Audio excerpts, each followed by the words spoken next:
My name is Olivia Carter. I'm 29 years old, and 3 years ago, I thought I had finally escaped the hardest chapter of my life. I lived in Boston back then. I worked 70-hour weeks as a senior event planner at one of the biggest luxury hospitality companies in the city. My life looked perfect from the outside.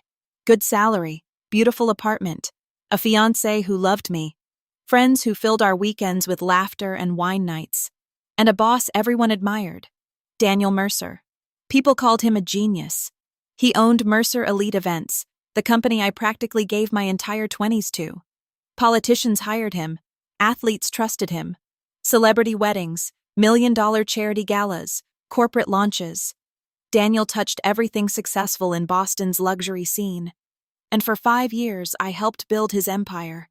I skipped holidays for him, canceled vacations for him, worked through migraines, panic attacks, food poisoning, all because Daniel always said the same thing. Loyalty gets rewarded, Olivia. I believed him. That was my first mistake. My second mistake was inviting him to my wedding. If I had known what he would do in front of 500 guests that night, I never would have let him near my life. Even now, after everything that happened, I still replay that moment in my head. The ballroom lights, the music stopping, 500 faces turning toward me, and Daniel smiling while he destroyed me. What happened next changed all our lives forever. But before I tell you about the wedding, you need to understand how it all began. Because revenge stories never start with revenge. They start with trust. And I trusted Daniel Mercer more than I trusted myself. Back then, I was 24 and desperate for a chance. My father had passed away 2 years earlier, leaving my mother drowning in medical debt. I worked 2 jobs just to keep our apartment. During the day, I coordinated small events at a local hotel. At night, I bartended. Sleep became optional. Hope became dangerous. Then one rainy Tuesday afternoon, Daniel Mercer walked into the hotel lobby. I still remember it perfectly. Dark gray coat, expensive watch, confident smile. The kind of man who looked like he belonged in magazines. Everyone around him straightened instantly. My manager nearly tripped rushing over to greet him. Mr. Mercer, such an honor. Daniel barely acknowledged him. Instead, his eyes landed on me. At the time, I was arguing with a florist on the phone because she delivered dead roses for a charity banquet. I remember saying, "I don't care how late it is. Fix it. The guests arrive in 2 hours." Daniel watched me quietly. Later that evening, he approached my desk. "You handled pressure well," he said. I laughed nervously. I was trying not to cry. "That's leadership," he replied. 3 days later, he offered me a position at Mercer Elite Events. Double the salary, benefits, career growth, a future. I cried in my car after signing the contract. I thought my life was finally changing. I had no idea Daniel Mercer didn't hire people. He collected them. And once he owned you, he made sure you never escaped. At first, everything felt incredible. The offices overlooked the harbor, marble floors, floor-to-ceiling windows, espresso machines worth more than my first car. Daniel treated employees like family, at least publicly. He remembered birthdays, sent flowers to sick relatives, paid for team dinners. People worshipped him, including me, especially me, because Daniel didn't just mentor me. He singled me out. "You're smarter than the rest," he'd tell me. "You understand pressure. You could run this company one day." Those words mattered to someone like me, someone who spent years feeling invisible. So I worked harder, longer hours, more responsibility. Soon I became his right hand. Clients specifically requested me. Revenue increased. The company expanded. And Daniel made sure everyone knew it was because of our partnership.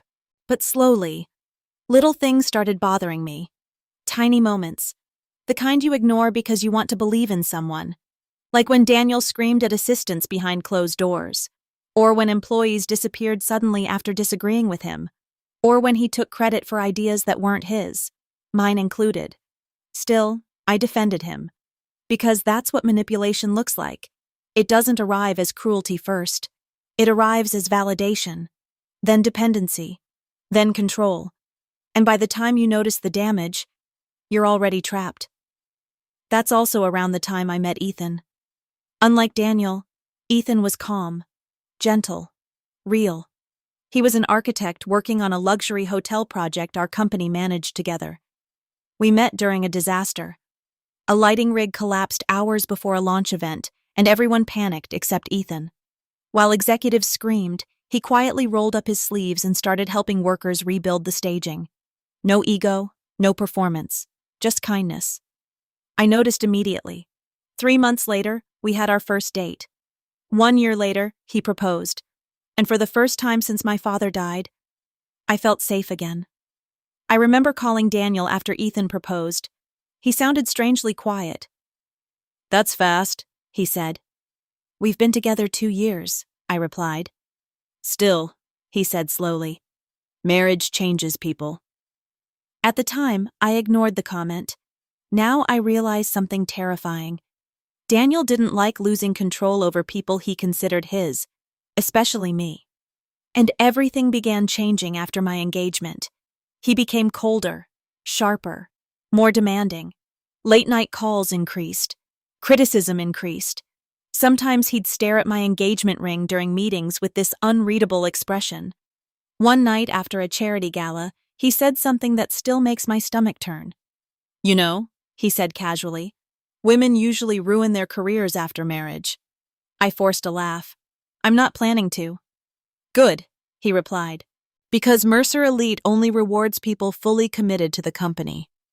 Something about the way he said it unsettled me, but I brushed it aside, because the wedding was approaching, and I was happy, or at least, I thought I was. Until 3 weeks before the ceremony. That's when I discovered the first real crack in Daniel Mercer's perfect mask. And once I saw it, everything collapsed. 3 weeks before my wedding, I accidentally walked into a meeting I was never supposed to hear. That moment changed everything. It was nearly 9 at night, and most employees had already gone home. I was finalizing seating charts for a corporate gala when I realized I'd left my laptop charger in Daniel's office after our afternoon meeting. I remember the hallway being unusually dark. Quiet. The only light came from beneath Daniel's office door. I knocked once. No answer. Then I heard voices inside. Sharp voices. Angry voices. One belonged to Daniel. The other belonged to Marcus Hill, our financial director. I should have walked away. I wish I had. But then I heard my name. "Olivia can't find out about this," Marcus whispered. I froze. Daniel sounded irritated. "She won't. She's smarter than you think." Daniel laughed softly. "That's exactly why she's useful." Useful. Not valued. Not respected. Useful. Something cold moved through my chest. Then Marcus said something that made my blood run cold. "If the investors discover you moved those funds through the wedding accounts..." "That's enough," Daniel snapped. Silence followed. My heart pounded so loudly I thought they'd hear it through the door. Wedding accounts? Moved funds? I didn't understand yet. But instinct screamed one thing. Something was wrong. Very wrong. I stepped back quietly before they could open the door. My hands were shaking so badly I dropped my phone twice trying to unlock my car downstairs. That night, I barely slept. I kept replaying the conversation. Moved funds through the wedding accounts. What did that even mean? The next morning, I tried convincing myself I misunderstood. Maybe it was business jargon. Maybe it wasn't illegal. Maybe I was overthinking. But deep down, I already knew. Because once trust cracks, your mind starts connecting every strange moment you ignored before. And suddenly, Daniel's behavior over the last year started making terrifying sense. The missing invoices, the unusual cash transfers, the secretive meetings, the pressure to approve vendor payments quickly without review. I had signed off on hundreds of documents for Mercer Elite events over the years. What if? No. I pushed the thought away instantly. Daniel wouldn't risk involving me. Would he? That same afternoon, Daniel called me into his office. The moment I entered, he smiled, but it didn't reach his eyes. "You seem distracted today," he said. I'm just tired. Wedding stress? Something like that. He studied me carefully. Daniel had this habit of watching people too intensely, like he enjoyed making them uncomfortable. Then he stood and walked toward the window overlooking the harbor. You know, Olivia, he said quietly, trust is rare in business. I didn't answer. I've trusted you more than anyone. There it was again. That strange pressure hidden beneath compliments. Then he turned toward me. And I expect loyalty in return. Something about the way he said loyalty made my stomach tighten. I forced a smile. Of course. But for the first time in 5 years, I lied to him. Because the second I left that office, I started digging. And what I found terrified me. Over the next week, I stayed late pretending to finalize wedding schedules while secretly reviewing archived financial files. At first, nothing looked suspicious. Then I noticed patterns. Small amounts transferred between event budgets. Vendor invoices duplicated under different names. Payments approved for services that never existed. Tiny inconsistencies. Carefully hidden. But together, millions of dollars. And somehow, several transactions were linked to accounts under my authorization. I felt physically sick staring at the screen. Daniel had used my credentials, my approvals, my reputation. If everything collapsed, it could look like I was involved. That realization shattered me. I drove home numb that night. Ethan immediately noticed something was wrong. You look pale, he said. I tried smiling. Long day. But Ethan knew me too well. He sat beside me on the couch. What's happening? And for the first time, I almost told someone. Almost. But fear stopped me, because saying it aloud would make it real. Instead, I whispered, I think my boss isn't who I thought he was. Ethan frowned. Did he do something to you? I looked away. I don't know yet. That answer haunted me, because deep down, I already did know. Over the next few days, Daniel became increasingly unpredictable. One moment charming, the next cruel. He criticized tiny mistakes publicly, interrupted me during meetings, even canceled part of my honeymoon leave because the company needed me. Then came the moment that truly frightened me. I arrived at work early one morning and found Daniel standing beside my desk, holding my wedding invitation. I noticed Ethan's family is wealthy, he said casually. I blinked. His parents are comfortable. Very comfortable. The way he said it felt invasive. Then he smiled slowly. Marrying well is smart, Olivia. I forced a laugh. That's not why I'm marrying him. No, Daniel said quietly. You're marrying him because he makes you feel safe. A chill ran through me. How do you know that? He stared at me for a second too long. Because people like you always look for rescuers. That sentence stayed in my head for days. People like you. Not employees. Not friends. Assets. That's how Daniel saw people. And once I understood that, I realized something even worse. He wasn't losing control gracefully. He was becoming dangerous. The final warning came from someone I least expected. Marcus Hill, the financial director, the same man from the office conversation. He approached me in the parking garage one evening looking terrified. I need to tell you something, he whispered. My pulse spiked instantly. What is it? Marcus looked around nervously before stepping closer. You need to protect yourself. From what? Daniel. Hearing someone else say it aloud made everything suddenly real. Marcus swallowed hard.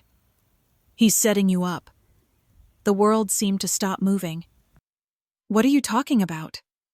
Marcus rubbed his face anxiously. There are transactions tied to your approvals. If auditors investigate, it'll point to you first.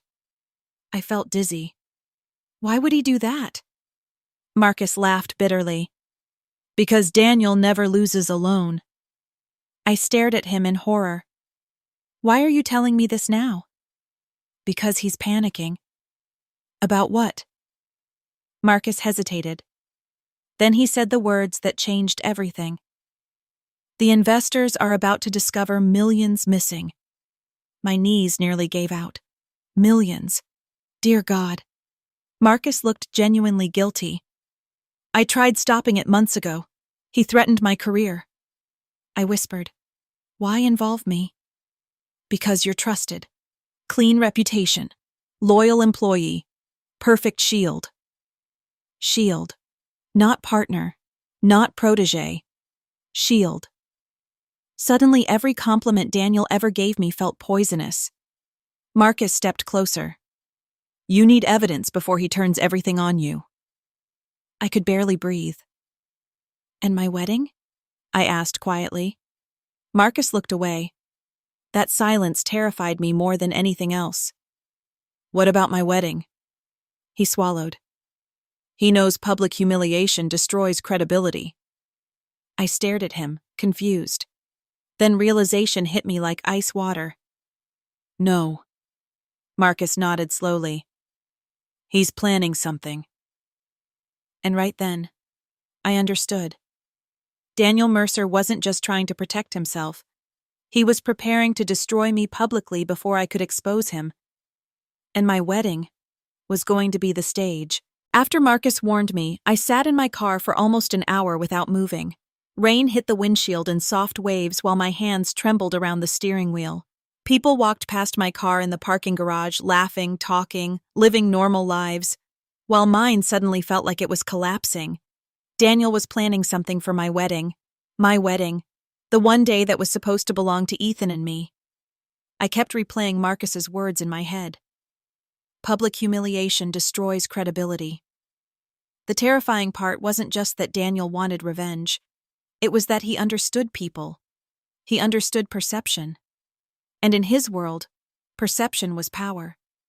If he embarrassed me publicly before any investigation started, then suddenly I wouldn't look like a trusted employee exposing corruption.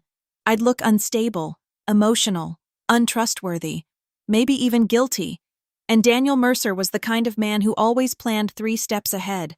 That realization terrified me more than the missing money. Because financial fraud was business. But humiliation?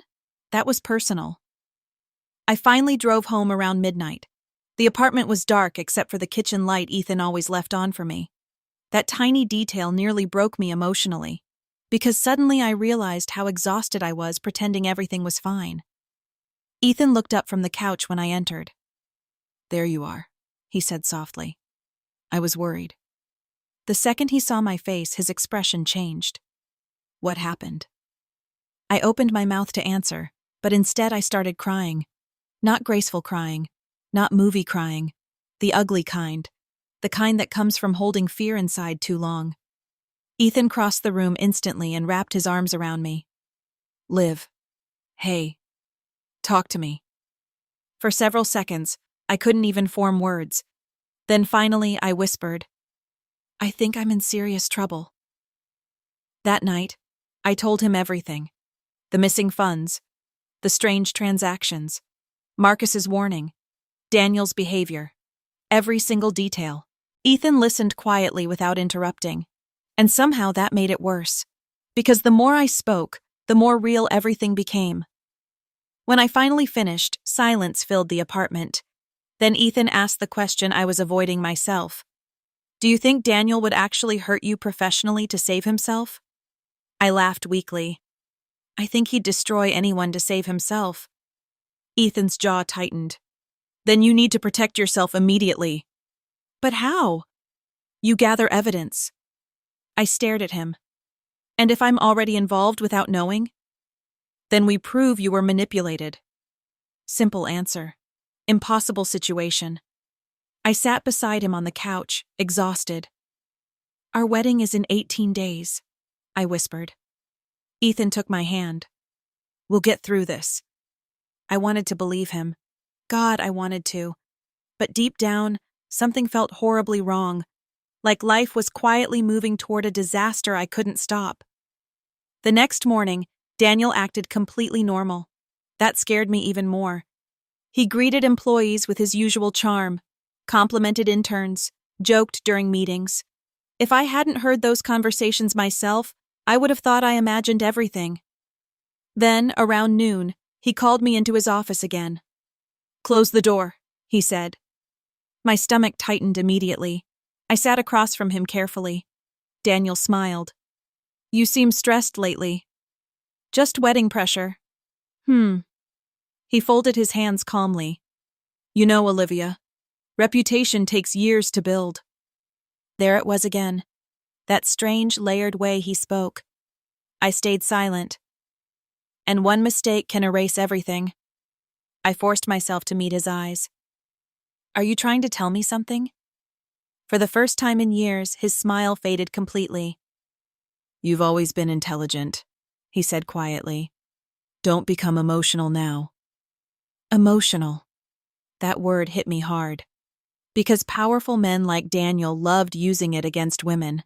Not angry, not suspicious, not observant. Emotional. I stood slowly.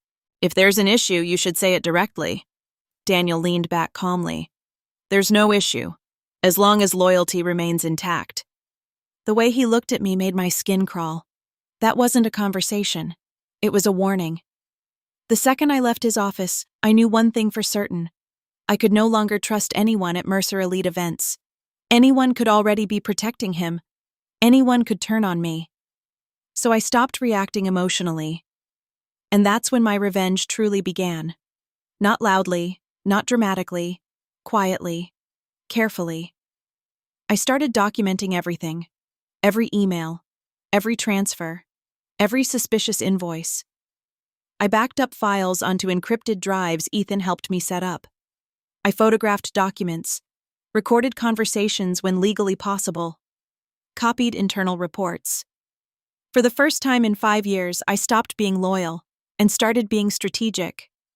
But Daniel noticed the shift immediately. Manipulative people always notice when control starts slipping. His behavior toward me became increasingly unsettling. He'd appear beside my desk unexpectedly, ask personal questions, mention Ethan constantly. One afternoon, he casually said, "You know, divorce rates increase significantly after financial investigations." I looked at him coldly. "Interesting thing to bring up." He smiled. "Just conversation." No, nothing Daniel Mercer said was ever just conversation. Everything was psychological positioning, and he was escalating. Meanwhile, wedding preparations continued around me like some surreal performance. Cake tastings, flower confirmations, guest seating arrangements, my mother crying happily over dress fittings, friends planning speeches. Everyone thought I was entering the happiest chapter of my life. Meanwhile, I secretly feared federal investigators might appear at my wedding.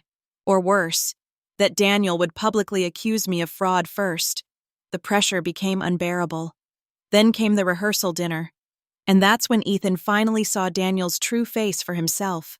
The dinner took place at a private rooftop restaurant overlooking Boston Harbor.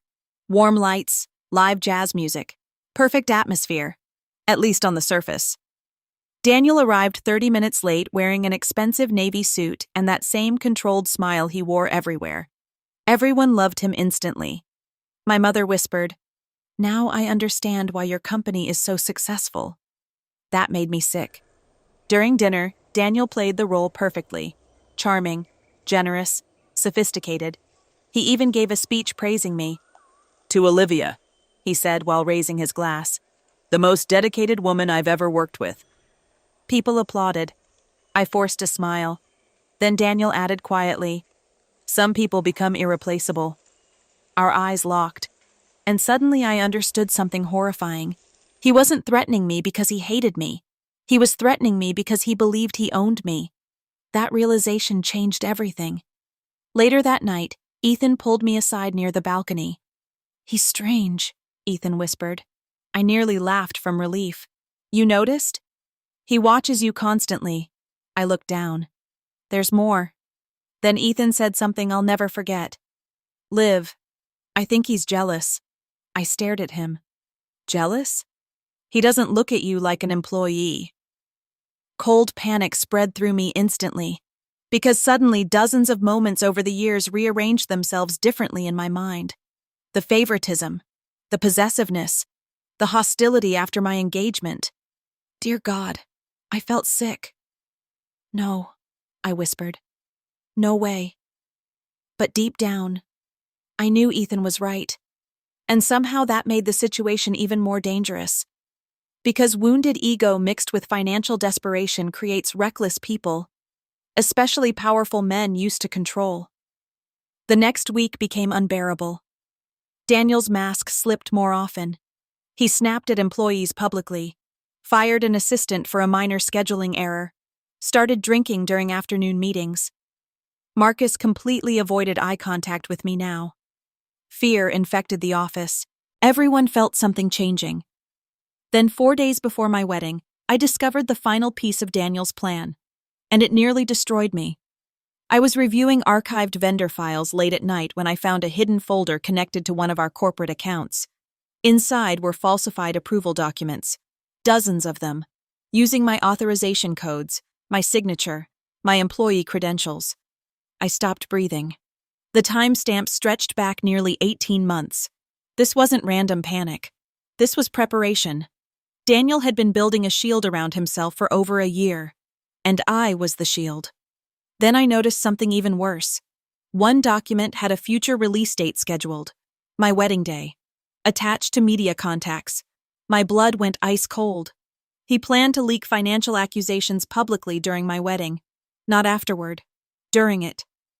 I sat there staring at the screen in complete horror.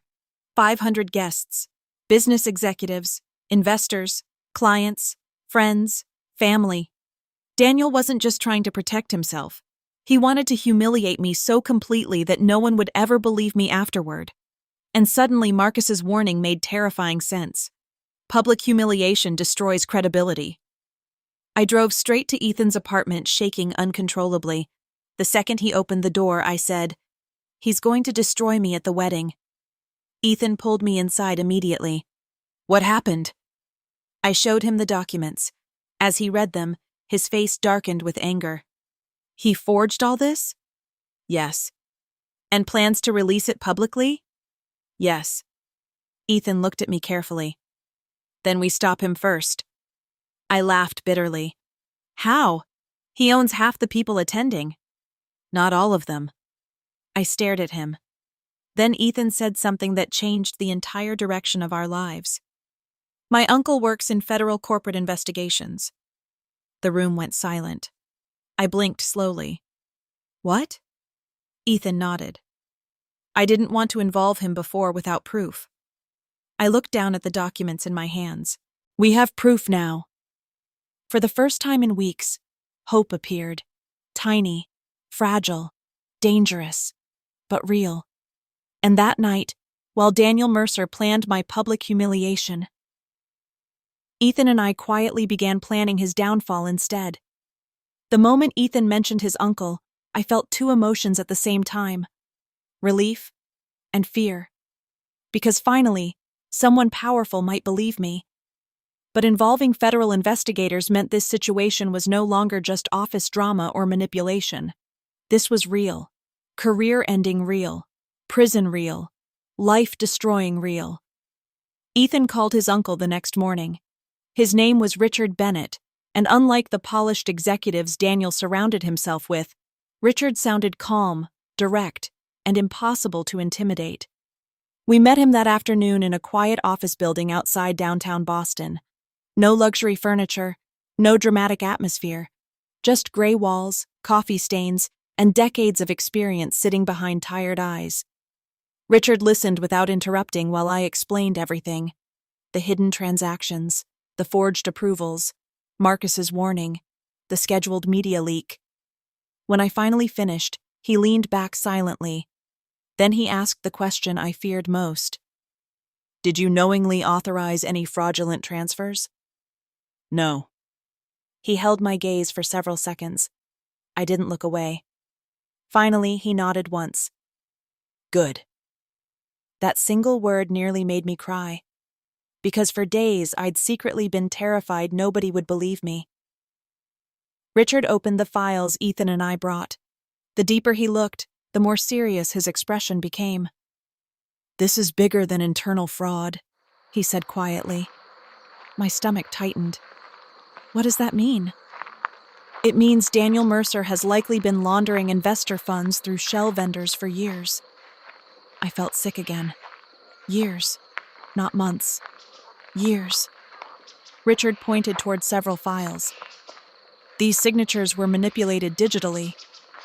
So you can prove that?" "Yes." My chest loosened slightly. Then Richard delivered the next blow. "But Daniel's smart." I laughed bitterly. "I know."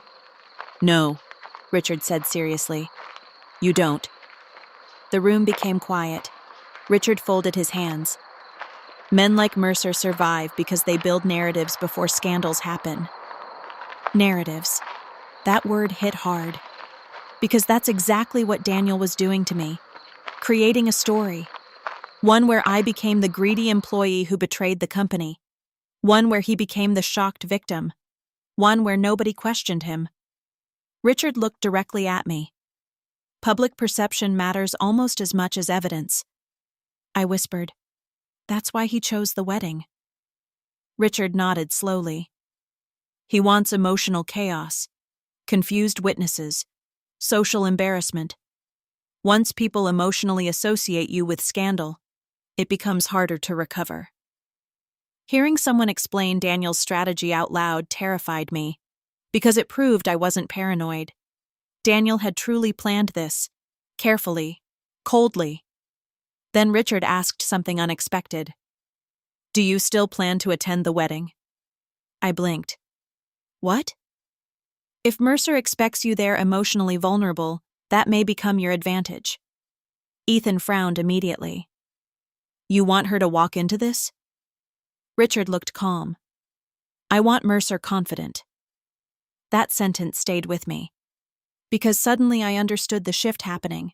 For weeks, Daniel controlled the game. But now? He didn't know I understood his plan. And that meant for the first time, he was vulnerable too. Over the next 48 hours, everything became secretive. Richard connected us with investigators quietly reviewing Mercer Elite's finances. Marcus eventually agreed to cooperate in exchange for legal protection. That shocked me. The same terrified man from the parking garage suddenly became crucial to exposing Daniel. Apparently, fear changes people, but guilt changes them even more. Meanwhile, the wedding countdown continued publicly like nothing was wrong. Friends arrived from different states. Family members filled hotel rooms. Social media exploded with photos and excitement. And somehow I smiled through all of it. That was the strangest part. Pretending normalcy while your entire life sits beside disaster. The night before the wedding, my mother hugged me tightly inside the hotel suite. "You look nervous," she said softly. I forced a smile. "Just overwhelmed." She touched my face gently. "Your father would have been so proud of you." That nearly broke me. Because suddenly I remembered who I used to be before Mercer Elite consumed my life. A girl with dreams. A girl who believed hard work guaranteed fairness. I missed her. Late that night, Ethan found me alone on the hotel balcony staring at the city lights. "You okay?" "No," I admitted honestly. He stood beside me quietly. The cold wind moved through the silence between us. Then I whispered the fear I hadn't said aloud yet. "What if this destroys us too?" Ethan immediately turned toward me. "It won't." "You don't know that." "I do." "How?" He smiled sadly. "Because Daniel built his life around control. We built ours around love." I started crying again instantly, not because the line sounded dramatic, because I desperately needed it to be true. Ethan wrapped his arms around me. "We finish this tomorrow," he whispered. Tomorrow. The wedding. The confrontation. The exposure. Everything suddenly felt terrifyingly close. I barely slept that night. Every sound woke me. Every vibration from my phone made my heart race. By morning, anxiety sat so heavily in my chest I could hardly breathe. Then the bridal suite exploded with activity. Hairstylists, makeup artists, champagne glasses, bridesmaids laughing, music playing softly. Everyone else saw celebration. I saw a countdown. My best friend Rachel noticed my hands shaking while makeup artists worked around us. "Liv," she whispered carefully, "are you sure you're okay?" I looked at her reflection in the mirror. Rachel had known me since college. She could always tell when something was wrong. For one dangerous second, I considered telling her everything. But then I imagined panic spreading through the wedding party. Rumors, confusion, Daniel winning before the ceremony even began. So instead, I smiled weakly. Just emotional. Technically true. At noon, Richard texted Ethan. "We're ready." 2 words. But they changed everything. Because suddenly this wasn't just fear anymore. It was a trap. And Daniel Mercer had no idea he was walking directly into it. The ceremony venue was breathtaking. 500 guests filled a massive waterfront ballroom overlooking Boston Harbor. White roses lined the aisle. Crystal chandeliers reflected golden light across marble floors. It looked like something from a movie. And somewhere beneath all that beauty, a war was waiting. I remember standing behind the closed ceremony doors with my mother. Music floated softly through the ballroom. Guests murmured inside. My pulse pounded so hard I thought I might collapse. Then my mother squeezed my hand. "You ready?" No, not even close. But I nodded anyway. The doors opened, and suddenly everyone stood. For one brief moment, everything else disappeared. The investigation, the fraud, Daniel, fear. None of it mattered when I saw Ethan waiting at the altar. He looked emotional already, and somehow, despite the nightmare surrounding us, I remembered why we were here. Love, real love, not control, not manipulation, not power, just love. I walked down the aisle slowly while hundreds of eyes watched, and halfway down, I saw Daniel. Front row, perfect suit, perfect smile, perfect performance. If nobody knew the truth, they'd think he was a proud mentor watching his employee get married. But I noticed something nobody else did. Confidence. He looked completely confident, which meant he still believed I was powerless. Good. The ceremony itself felt surreal. I barely remember parts of it because my mind kept scanning the room. Business executives, investors, company employees, media connections. So many people Daniel wanted to influence. Then Ethan took my hands during the vows, and for the first time all day, the noise inside my head quieted. "I choose you," he whispered emotionally. Simple words, but after weeks of manipulation and lies, they felt grounding, real. When we kissed, the ballroom erupted in applause. People smiled, cameras flashed, music played. To everyone else, it was a perfect wedding. But underneath that perfection, Daniel Mercer was waiting to destroy me, and he almost succeeded. The reception began beautifully. Dinner service, speeches, laughter. For nearly 2 hours, nothing happened. And honestly, that scared me more. Because I knew Daniel too well. He loved timing. Then came the toast. The moment that changed everything forever. Daniel stood slowly while tapping his champagne glass. The ballroom quieted instantly. He smiled warmly. "To Olivia," he began. My stomach dropped. Around the room, guests smiled expectantly. Daniel spoke smoothly at first, talking about my dedication, my intelligence, my years at Mercer Elite, every word carefully calculated. Then his tone changed, subtly. "I've always believed trust matters more than talent," he said. A strange silence spread slowly across the ballroom. Daniel looked directly at me. "And unfortunately, sometimes the people we trust disappoint us most." Cold panic flooded my body. Beside me, Ethan stiffened instantly. Daniel reached into his jacket pocket and pulled out documents. The room became completely silent. "I didn't want to do this today," he said dramatically. "But investors deserve honesty." Gasps spread across the ballroom. No. No, no, no. Daniel held up papers for everyone to see. Over the last year, millions disappeared from Mercer Elite accounts under Olivia Carter's financial approvals. The room exploded into whispers. My mother looked horrified. Friends stared at me in confusion. Cameras turned instantly. Daniel's voice became softer, more disappointed. As painful as this is, I believe accountability matters.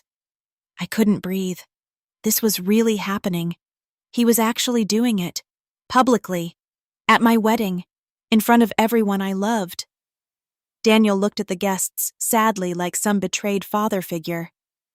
I considered Olivia family, he said quietly. That line shattered something inside me, because suddenly I understood the full cruelty of it. He wasn't just accusing me. He was performing heartbreak, performing disappointment, performing victimhood, and people were believing him. Then Daniel delivered the final blow. I've already contacted legal authorities. The ballroom erupted again. My mother started crying. Rachel looked pale. Guests whispered furiously. Some people even stepped away from our table, like scandal might be contagious. I sat frozen in complete shock. Daniel looked at me calmly, victorious, certain. He thought he'd won. Then Ethan stood up slowly and smiled. That smile confused Daniel immediately. Good. Because Daniel Mercer had just made the biggest mistake of his life. He underestimated what happens when the person you try to humiliate stops being afraid. The silence after Daniel's accusation felt unreal. 500 people, 500 faces, and every single one of them looking at me differently. Some looked shocked, some confused, some already judgmental. That's the terrifying thing about public humiliation. People don't wait for truth. They react to emotion first. And Daniel Mercer understood that better than anyone. I could see it in his face, the calm confidence, the carefully controlled sadness, the fake disappointment. He wasn't nervous. He was performing. And for a few horrible seconds, his performance worked. Whispers spread through the ballroom like fire. Oh my God. Did she really steal from the company? At her own wedding? This is insane. I heard every word. Every single one. My mother looked completely shattered beside me. Rachel kept staring between Daniel and me like her brain couldn't process what was happening. Even some of Ethan's relatives looked uncomfortable now. Suspicious. Exactly what Daniel wanted. Destroy credibility first. Let shame do the rest. Daniel slowly lowered the papers in his hand and sighed dramatically. I wish this could have waited until after tonight, he said softly. Liar. Everything inside me burned with rage. Not panic anymore. Rage. Because suddenly I understood something clearly. Daniel didn't just want protection. He wanted punishment. For daring to leave his control. For loving someone else. For becoming independent. And now he wanted to destroy me publicly before I could expose him. But then Ethan stood up. Calmly. Slowly. And the entire atmosphere shifted. I looked at him in confusion because he wasn't angry. He wasn't panicking. He looked focused. Dangerously focused. Daniel noticed too. For the first time that night, uncertainty flickered across his face. Tiny, but real. Ethan adjusted his suit jacket and looked directly at Daniel. You done? He asked quietly. The ballroom became silent again. Daniel forced a small laugh. I understand emotions are high right now. No, Ethan replied calmly. I asked if you're done. Something changed in the room instantly. Confidence. Daniel's confidence slipped slightly. Because Ethan wasn't reacting like a trapped victim. He was reacting like someone waiting for the right moment. Daniel straightened. If you think this is easy for me. Oh, I think you practiced this speech for weeks, Ethan interrupted. Murmurs spread again. Daniel's jaw tightened subtly. And for the first time since the toast began, he looked nervous. Ethan reached into his inside jacket pocket. Then he pulled out a small envelope. Simple. Plain. But suddenly Daniel looked like he stopped breathing. That reaction told me everything. Ethan calmly placed the envelope on the head table. "You really should have checked who Olivia was marrying before trying this stunt," he said. Daniel laughed nervously. "I'm not interested in games." "Good," Ethan replied. "Because federal investigators aren't either." The room froze. Every whisper stopped instantly. Daniel blinked. "What?" Ethan looked toward the ballroom entrance, and that's when 3 people walked inside. 2 men, 1 woman, professional, calm, serious. Richard Bennett walked beside them. Daniel's face lost all color. Completely. I will never forget that moment for the rest of my life. Because predators always look invincible, until they realize someone stronger is finally watching them. The ballroom had gone so silent you could hear heels against marble floors as the investigators approached. Guests stared in complete confusion. Daniel tried recovering quickly. "This is inappropriate," he snapped. One investigator spoke calmly. "Daniel Mercer?" Daniel swallowed hard. "Yes?" "We need to discuss several ongoing financial investigations connected to Mercer Elite events." The room exploded into whispers again, this time against him. Not me. Against him. I watched panic flicker behind Daniel's eyes for the first time ever. Real panic. Not performance. Not strategy. Fear. And suddenly his perfect mask started cracking. He forced a laugh. "This is absurd." Richard stepped forward calmly. "No, Daniel. What's absurd is forging Olivia's approvals for 18 months. Gasps spread across the ballroom. Daniel instantly looked toward me. Hatred. Pure hatred. That terrified me more than the accusation itself, because in that moment, I saw the real Daniel Mercer. Not the charming CEO, not the mentor, not the polished businessman, just a desperate man losing control. And desperate people become reckless. Daniel pointed toward me aggressively. "She's lying." One investigator answered immediately. "We already verified digital manipulations tied to company accounts." Daniel's composure cracked further. "You can't prove intent." Richard calmly opened the envelope Ethan placed on the table. Inside were printed transaction histories, vendor records, internal emails, and one specific audio transcript. Marcus Hill's testimony. Daniel's eyes widened instantly.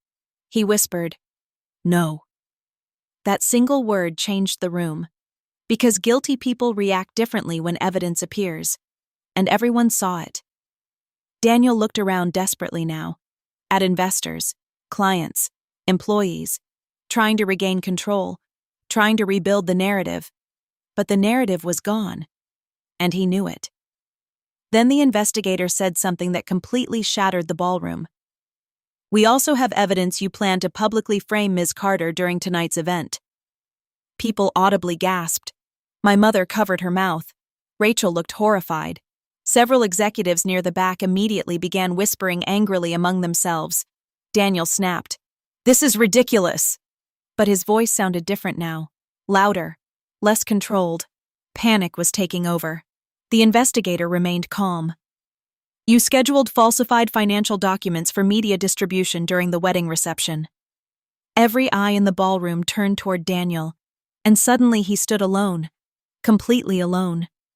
I'll never forget watching powerful people distance themselves from him in real time. Investors stepped away. Business partners avoided eye contact. Employees looked terrified. Because once powerful people start falling, everyone protects themselves first. Daniel looked directly at me then, and I swear I saw disbelief more than anger, like he genuinely couldn't understand how I escaped him, how his carefully controlled victim suddenly fought back. He pointed at Ethan furiously. "You planned this." Ethan smiled coldly. "No, you planned this." Silence. Heavy silence. Then Ethan took my hand. "And you picked the wrong woman to destroy." I started crying instantly.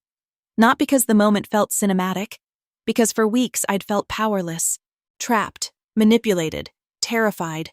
And suddenly, I wasn't alone anymore. Daniel looked around the ballroom desperately, trying to recover, trying to regain authority.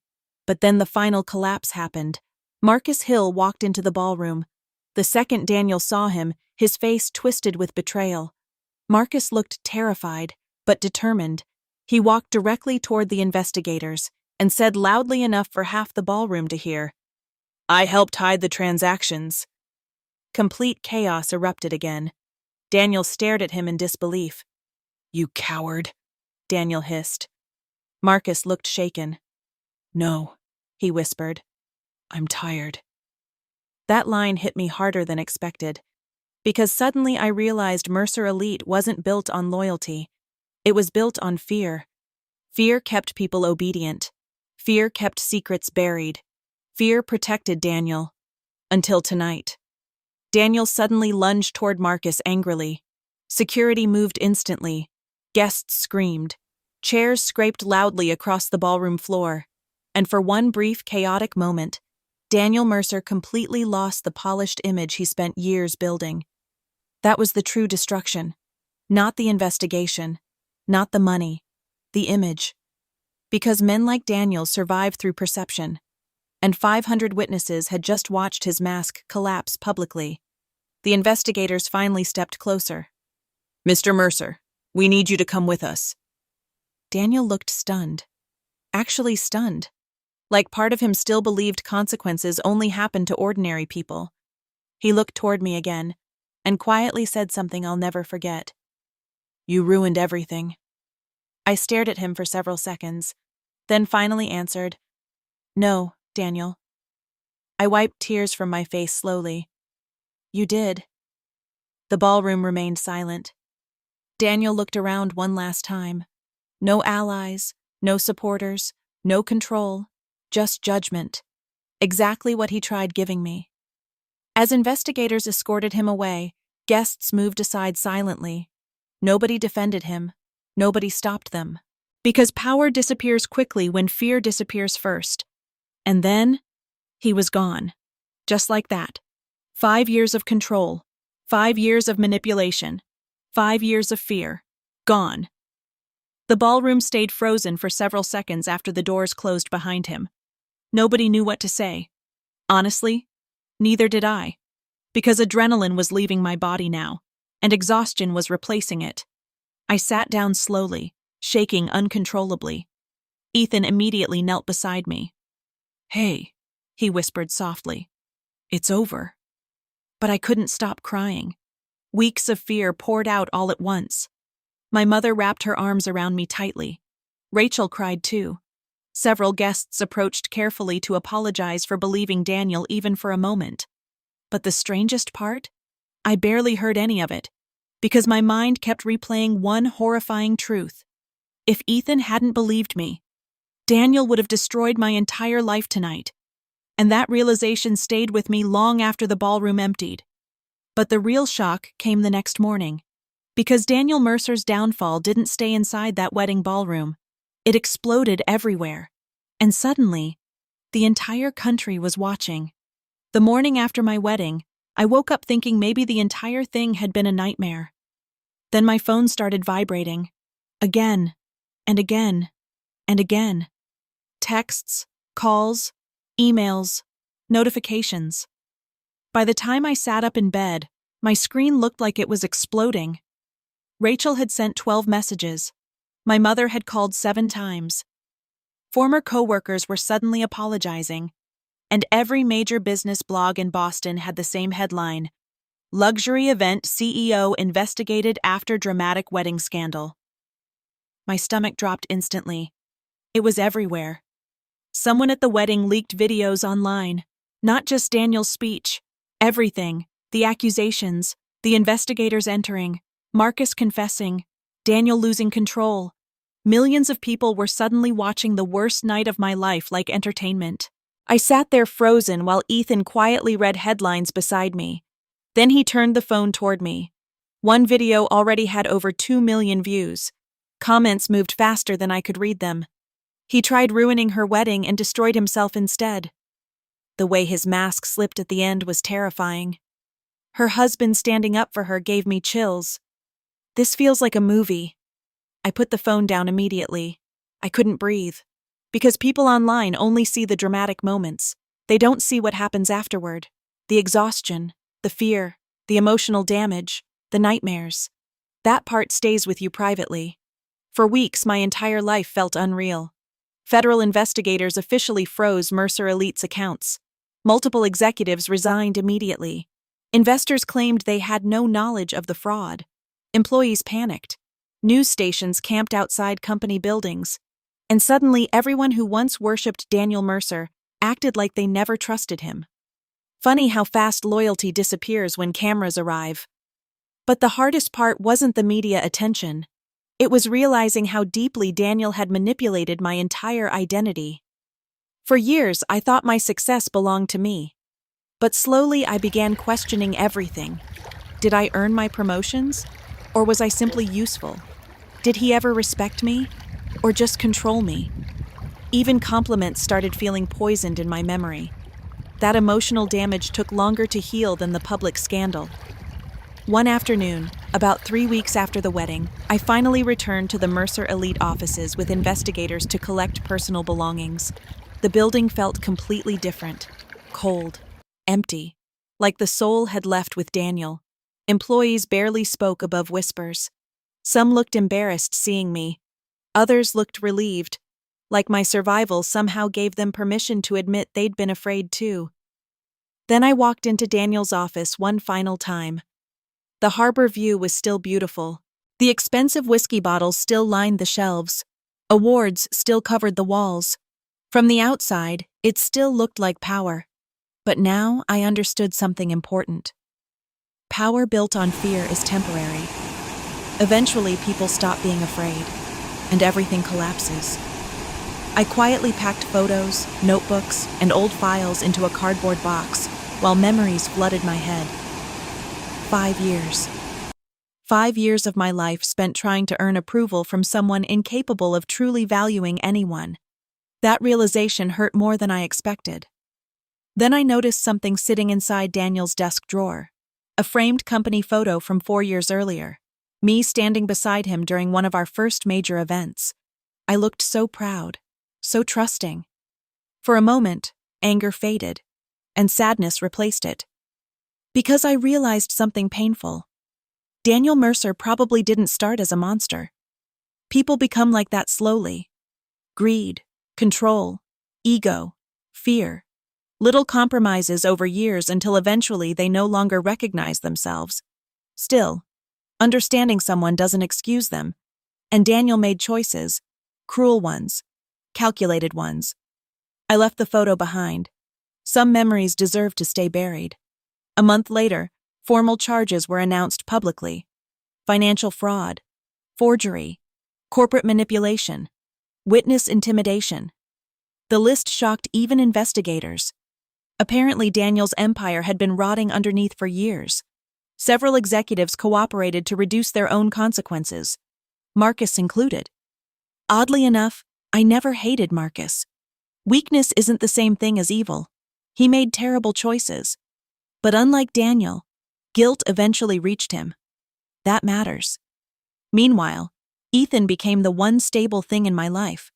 Every night he reminded me gently, "You survived. Not you won. Not you got revenge. You survived." And honestly, that mattered more. Because revenge stories online always sound glamorous, but real betrayal changes you permanently. After someone manipulates your trust deeply enough, part of your brain never fully relaxes again. Crowded rooms felt different afterward. Compliments felt suspicious. Powerful people made me nervous. Healing wasn't dramatic. It was quiet. Slow mornings. Therapy appointments. Long walks with Ethan. Learning how to exist without fear controlling every decision. About 6 months after the wedding, Ethan and I finally took the honeymoon we never got to enjoy properly. A small coastal town in Italy. No luxury cameras, no giant event halls, no performances, just peace. One evening we sat beside the ocean while the sun disappeared slowly into the water. And for the first time in a very long time, my mind felt quiet. Ethan looked at me and smiled. "You know something?" "What?" "You never actually ruined Daniel's life." I laughed softly. "It definitely looks that way online." "No," he said gently. He ruined his own life the second he started believing other people existed to serve him. That sentence stayed with me, because it was true. Daniel's downfall didn't begin at my wedding. It began years earlier when power replaced humanity inside him. The wedding simply exposed it publicly. When we returned to Boston, I made one final decision that shocked almost everyone.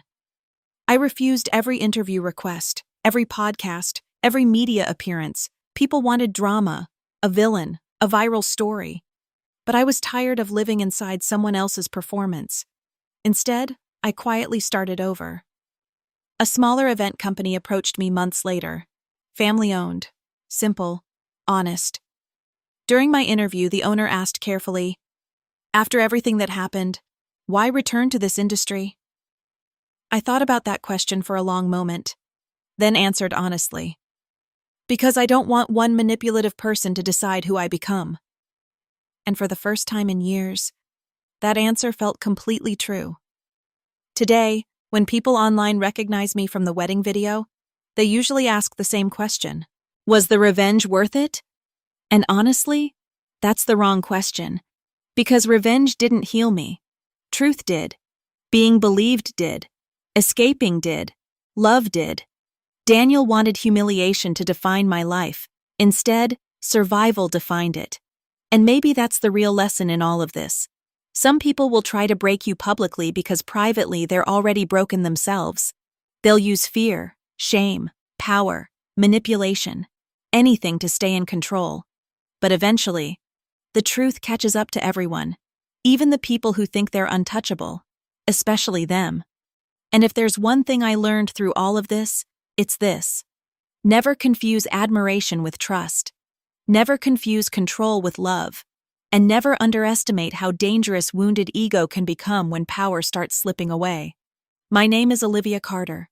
3 years ago, my boss tried humiliating me in front of 500 wedding guests. Instead, he exposed himself to the entire world. And that night, while Daniel Mercer lost everything he built through fear, I finally got my life back.